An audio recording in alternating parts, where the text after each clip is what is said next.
आजची गोष्ट खूप खास आहे मित्रांनो. ही गोष्ट आहे अशा व्यक्तीची, ज्यांचा जन्म अशा भारतात झाला, जिथे समाजातील उच्चवर्गीय लोक गरीब आणि दलितांवर अमानुष अत्याचार व अन्याय करत होते. पण या सगळ्या अपमान, तिरस्कार आणि छळाच्या वातावरणातही त्यांनी अशी शिक्षणाची उंची गाठली, की पुढे जाऊन ते भारताच्या संविधानाचे शिल्पकार ठरले.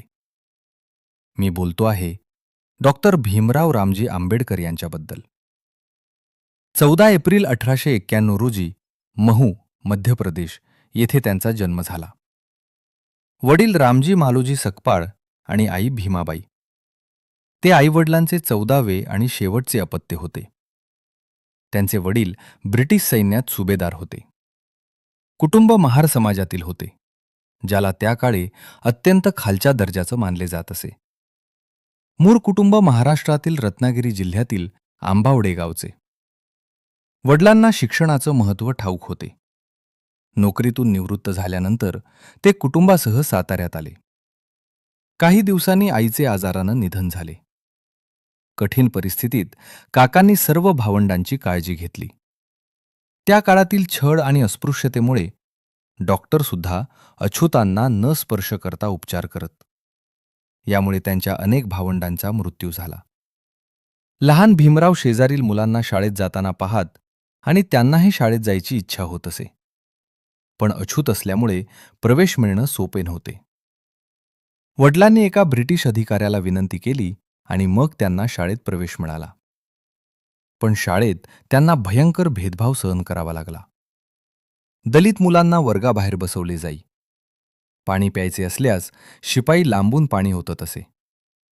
ज्या दिवशी शिपाई नसे, त्या दिवशी त्यांना तहान सहन करावी लागे. एकदा त्यांनी विहिरीतून पाणी काढून पिताना काही लोकांनी पाहिले आणि त्यांना चपला जोड्यांनी मारहाण केली. न्हावी देखील केस कापण्यास नकार देई. मग त्यांच्या बहिणीनेच घरी केस कापले. या घटनांनी त्यांच्या स्वाभिमानाला मोठी ठेच पोचली. त्यांनी ठरवले की शिक्षण घेऊन स्वतःच्या पायावर उभे राहायचे. नंतर त्यांचे कुटुंब मुंबईला आले आणि त्यांना एल्फिन्स्टोन हायस्कूलमध्ये प्रवेश मिळाला. ते अभ्यासू होते. एकदा शिक्षकांनी फळ्यावर प्रश्न सोडवायला बोलावले, तेव्हा इतर विद्यार्थ्यांनी आपले डबे हटवले, कारण त्यांच्या सावलीनं ते अपवित्र होतील अशी भीती होती. पण भीमरावांनी तो प्रश्न क्षणात सोडवला. 16वा वर्षी त्यांचा विवाह रमाबाई यांच्याशी झाला. पुढे त्यांनी एल्फिन्स्टोन कॉलेजमध्ये प्रवेश घेतला. तिथे त्यांची भेट शिक्षक केळुस्कर यांच्याशी झाली. त्यांच्या मार्गदर्शनानं त्यांची भेट बडोद्याचे महाराज सयाजीराव गायकवाड तिसरे यांच्याशी झाली. महाराज त्यांच्या बुद्धिमत्तेनं प्रभावित झाले आणि त्यांना परदेशात शिक्षणासाठी शिष्यवृत्ती दिली. ते पुढे अमेरिकेतील कोलंबिया युनिव्हर्सिटी येथे उच्च शिक्षणासाठी गेले. नंतर इंग्लंडला जाऊन त्यांनी कायद्याचे आणि अर्थशास्त्राचे उच्च शिक्षण पूर्ण केले. 1923 मध्ये भारतात परतल्यानंतर त्यांनी वकिली सुरू केली.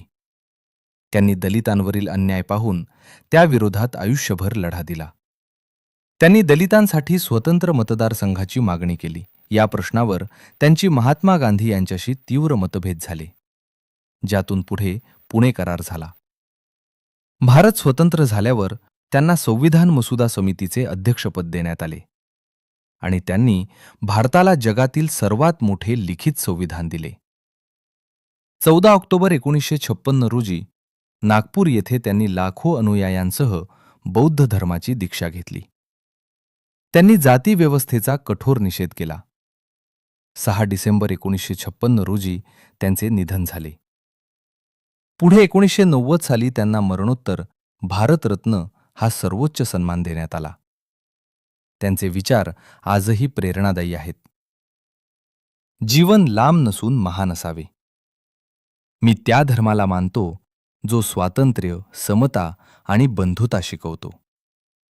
ही कथा त्या महान व्यक्तिमत्वाला वंदन करणारी आहे, ज्यांनी समाजातील वंचितांसाठी आयुष्य अर्पण केले आणि भारताला एक सशक्त संविधान दिले.